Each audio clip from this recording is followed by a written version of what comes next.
A peste negra é o nome dado à doença que atingiu a Europa no século XIV, que matou cerca de um terço da população e é considerada uma das maiores pandemias da história da humanidade.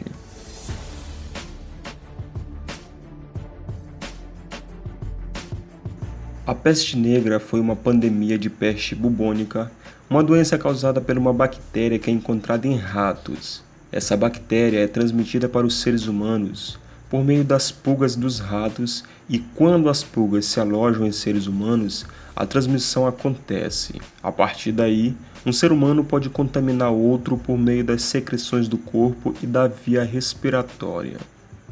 Se acredita que a peste negra teve sua origem na Ásia, provavelmente na China, e chegou à Europa via caravanas de comércio marítimas através de rotas do mar Mediterrâneo que aportavam nas cidades costeiras, como por exemplo Gênova e Veneza. Imaginem um continente inteiro onde a população tinha deficiências graves de alimentação, muitos camponeses trabalhavam para ter o que comer, havia poucos recursos de higiene e práticas questionáveis, como por exemplo tomar poucos banhos ao longo do ano, além de desconhecimento da forma de tratar a doença. Agora junte a isso a desinformação e as crendices que pioravam o cenário. Teve até episódios em que eles culpavam os gatos, que eram animais considerados aliados das bruxas. Quando a peste se mostrou mais destrutiva, a medicina não estava tão avançada quanto hoje. Por isso, o número de mortes foi grande, assim também como o tempo em que a doença continuou atacando. Se calcula que morreu 1 em cada 3 seres humanos, numa época em que a população mundial seria de algo em torno de 450 milhões de pessoas. Isso significa dizer que teriam morrido entre 75 a 200 milhões de pessoas em todo o mundo. Há historiadores que dizem que a população da Terra levou 2 ou 3 séculos para voltar ao nível que tinha antes da peste. Isso é bizarro, cara. As pessoas morriam como moscas, e isso levou a um problema imediato. O que fazer com tantos mortos? As terras sagradas, junto às igrejas, logo ficaram abarrotadas. Igrejas foram construídas nos cemitérios. Como não havia madeira suficiente para tantos caixões, os cadáveres eram empilhados em valas comuns. No século XVII, os médicos que cuidavam das vítimas se vestiam de maneira sinistra que os protegia da cabeça aos pés. Além disso, eles usavam máscaras que tinham a aparência de um longo bico de pássaro. Naquela época, não se sabia a causa da utilização dessas máscaras de peste, o que criou um enigma sobre a própria natureza da doença. Durante os surtos ocorridos naquele período, as cidades europeias decidiram contratar diversos especialistas para cuidar da população. Tanto os pobres como os ricos recebiam o mesmo tratamento.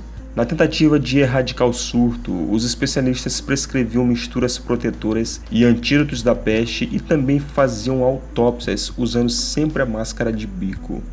Se acredita que o traje tenha sido usado primeiramente pelo médico Charles de Law, que manteve contato com muitos membros da realeza que estavam infectados, inclusive o rei Luís VIII. O objetivo final desse traje era não deixar o cheiro entrar de forma alguma, pois acreditavam que essa era a forma de disseminação.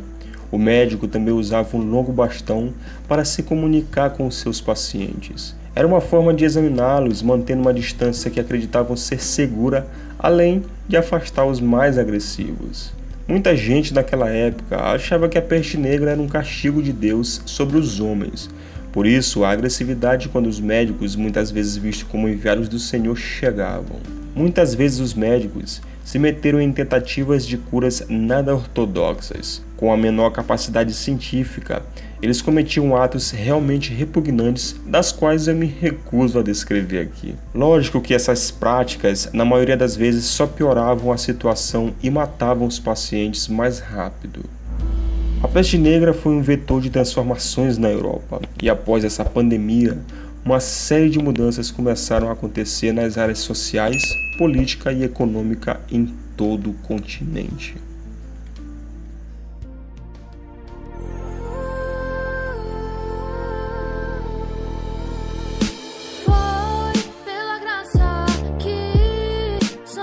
Mediante a fé, basta acreditar que é